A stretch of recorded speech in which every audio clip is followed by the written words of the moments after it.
2, 3, you're going to stand up, all right? Okay. 1, 2, 3. It is a very interesting and challenging time to be a healthcare professional in California. In the next 30 years, California is going to experience some explosive growth in its population of retirement-age residents.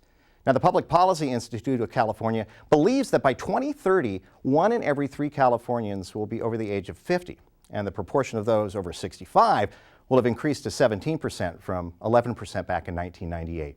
Now, in total numbers, the population of people over 65 in California will grow from 3.6 million to 8.9 million. Now, nationwide, about 3 million people born between 1946 and 1964, the so-called baby boom generation, will hit retirement age every year for the next 20 years. And this is going to affect how caregivers and policymakers shape the healthcare system for decades to come. Now, to cope with the demands of this aging population, there is an urgent need for increased numbers of health professionals, particularly among home health aides and certified nurse assistants, with an estimated 1.6 million new positions needed by 2020. But as anyone knows who has had to entrust the care of an elderly or sick parent, or maybe even a family member, to either a nursing home or an in-home caregiver, nothing is more important than the peace of mind that comes with knowing that our loved ones are safe and receiving the best and most compassionate care possible. And that's what makes the work of the Department of Public Health, the Professional Certification Branch, and the Criminal Background Section specifically, so vitally important. Hi, I'm Dave Bender, and in this video, we're going to be taking an in-depth look at the Professional Certification Branch. It contains all the essential information that you're going to need to know about who we are and what we do.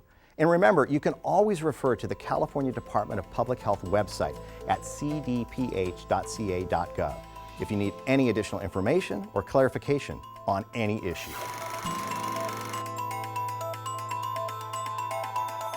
The PCB is part of a large group of departments within the Center for Healthcare Quality. Now, the PCB handles a huge number of caregiver certifications, including 200,000 active certified nurse assistants, home health aides, and certified hemodialysis technicians, and over 400,000 inactive applicants and certificate holders. Now, these caregivers provide approximately 80% of direct patient care activities in skilled nursing facilities licensed by the department and in dialysis centers throughout the state of California, and may also provide direct care in residences through licensed home health agencies.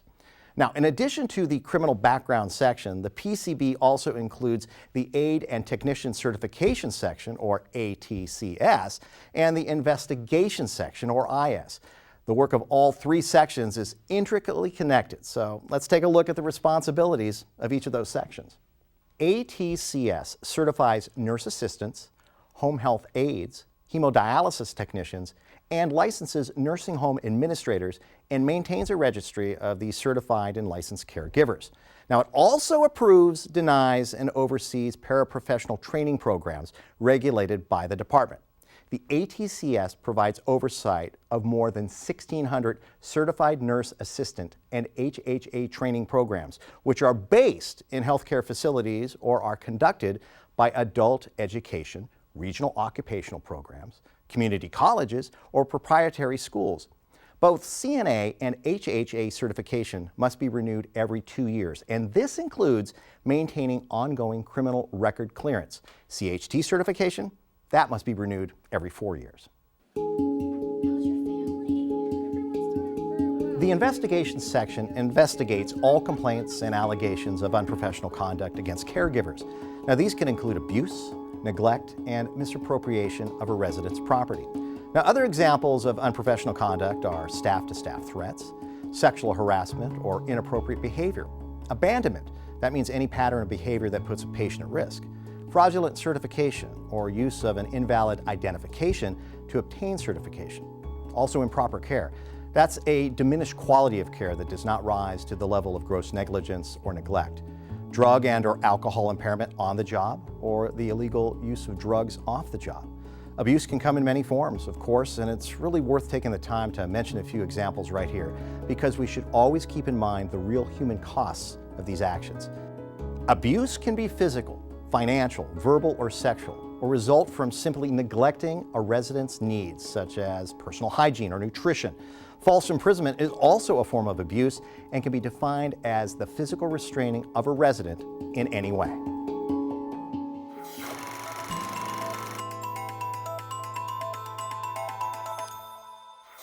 Federal and state laws authorize the CBS to receive, analyze, and process criminal offender record information, also known as CORI, for the certification of nurse assistants and home health aides.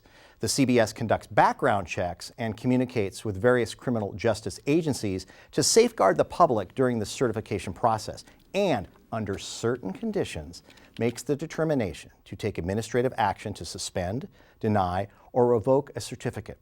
State law also gives the PCB the authority to take action on certified hemodialysis technicians based on the criminal convictions after determining their relation to the work duties of the applicant or certificate holder.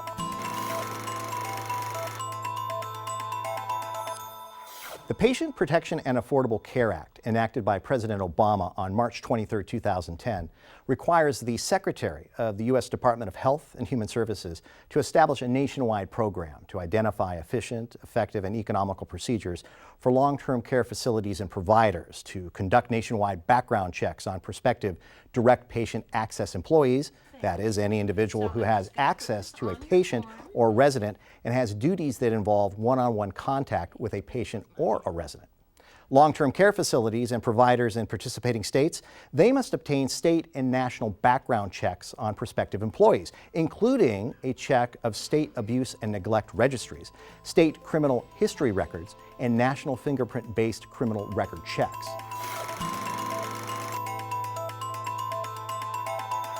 Okay, so now we are ready to look in some detail at the CBS in order to understand how it works and fulfills its important role in ensuring safety and the well-being of individuals that are in direct patient access situations. The objectives of this orientation provide a walkthrough of the criminal record review process as it relates to the rehabilitation process, confidentiality and customer relations, and the automated criminal background check system. In the caregiver certification process, CBS receives notification from the Department of Justice if any individual has a record of an arrest and/or conviction. Now, this information is reviewed and the applicant is either granted a criminal record clearance or will be required to go through the department's rehabilitation process, which may or may not result in a clearance for certification. Now, by working closely together, the CBS is able to complete the entire rehabilitation and review and hearing process in an efficient and streamlined way. Now, during the rehabilitation review process, the department evaluates each application and criminal offender record information file on a case-by-case basis. Now, this is to make a determination if an individual has obtained or maintained criminal record clearance. The department takes into consideration the nature and severity of an offense, additional subsequent acts, time elapsed since conviction, compliance with sanctions, and evidence of rehabilitation. If there is sufficient rehabilitation information, the department may grant a criminal record clearance. However, if there is insufficient rehabilitation, the department may deny an application, suspend or revoke a certificate, or in some instances, require the applicant participate and complete a diversion program.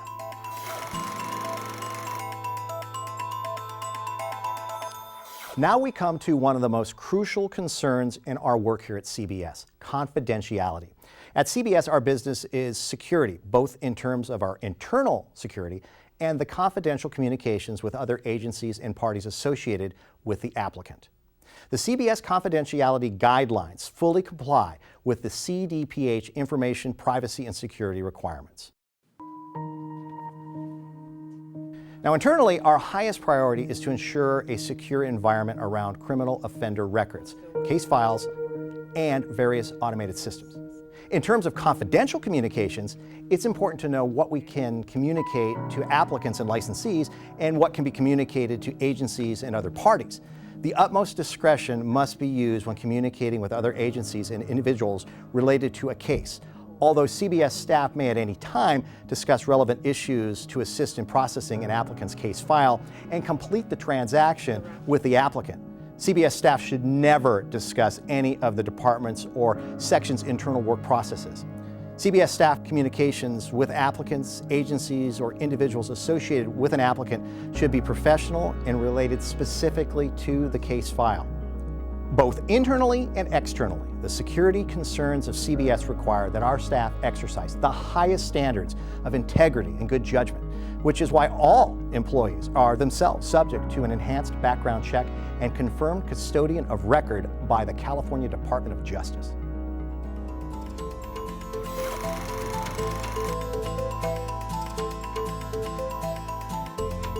And this brings us to the very important topic of customer relations, a key part of which is knowing how to ask the hard questions.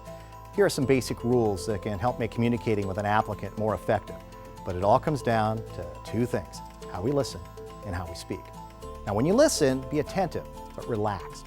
Keep an open mind and wait for the speaker to pause before you ask clarifying questions. In other words, you have to be patient and don't interrupt. Communications with applicants and other interested parties require detailed written documentation and may be used as evidence in future administrative action taken by the department. Now it is time to take a look at two key tools that we use in our work at the Criminal Background Check section: the National Background Check Program and the Caregiver Applicant Background System, or CABS. In 2011, the department received a federal grant from the National Background Check Program through the Centers of Medicare and Medicaid Services to implement an enhanced background check process to ensure compliance with the Affordable Care Act. The grant allows staff to conduct an automated registry search of the Office of Inspector General, National Sex Offender Public Website, Medi-Cal suspended and ineligible lists, and various other state nurse aid registries. The CABS system, which went live in July of 2015, uses these resources to create an automated database to better facilitate the enhanced background check process. Among other things that CABS facilitates are the ability to automate the certified mail functionality, allow applicants to submit applications online, and process applicant fees. Additionally, CABS acts as a case management database where we can track user productivity levels and processing timeframes, electronically transmit query, conduct 2 automated registry searches, autofill letters, and move towards our goal of a paperless environment. We won't go into too much detail in this video, but here's a quick overview of the CABS system.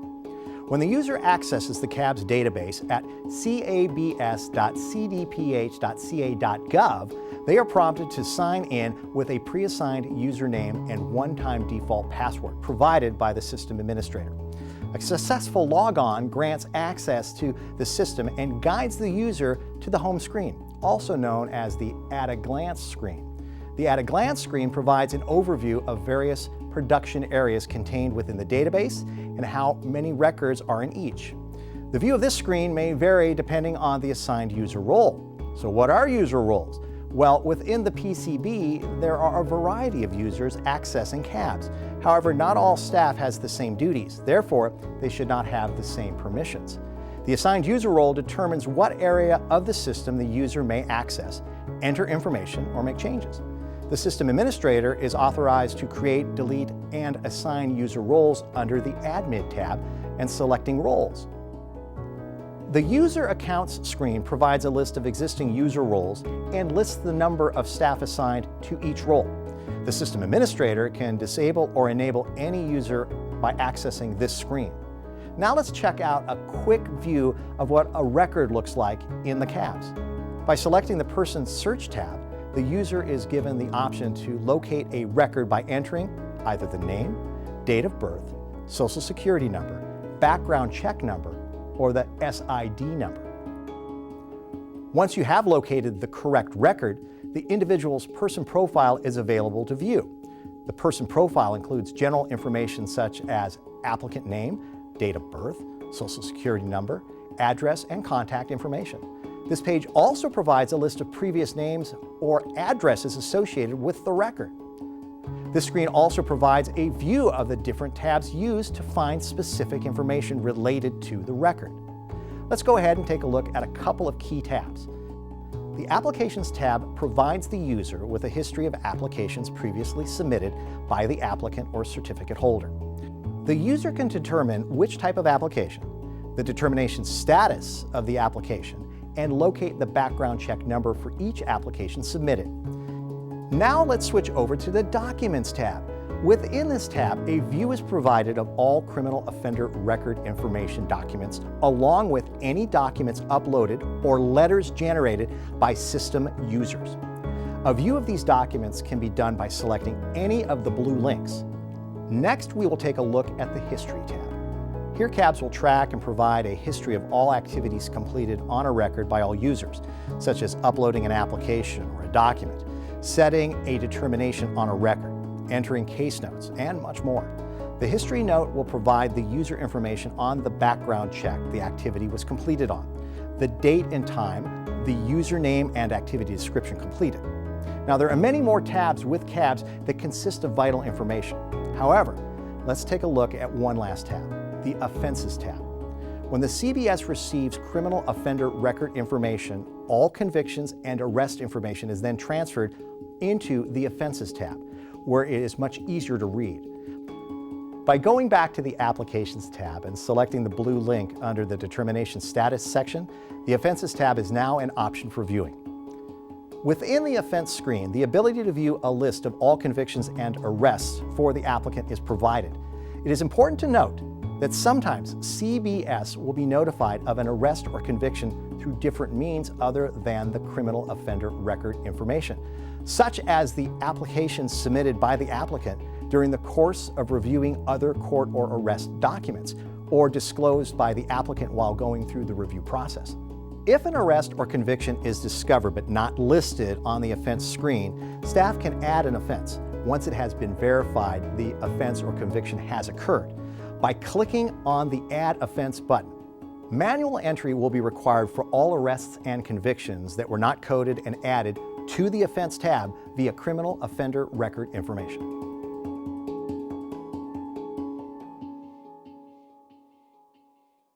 So that completes our brief orientation to our work here at CBS. Now, we perform a crucial function in fulfilling the mission of the Professional Certification Branch, which is to ensure the safe delivery of direct patient access services to those in need. In addition to the technical demands of our work, CBS's role entails a high degree of discretion, as well as the sensitivity and care appropriate to a service that has very real impact on the lives of some of our community's most vulnerable people. The criminal background team of the Department of Public Health is dedicated to providing vital safety, services, and support to over 1,200 intermediate care facilities, residential care facilities, and thousands of homes throughout California. Now, as members of the CBS team, you all play vital roles in this important work, bringing peace of mind to many thousands of families throughout California. Again, I'm Dave Bender, and thanks for watching.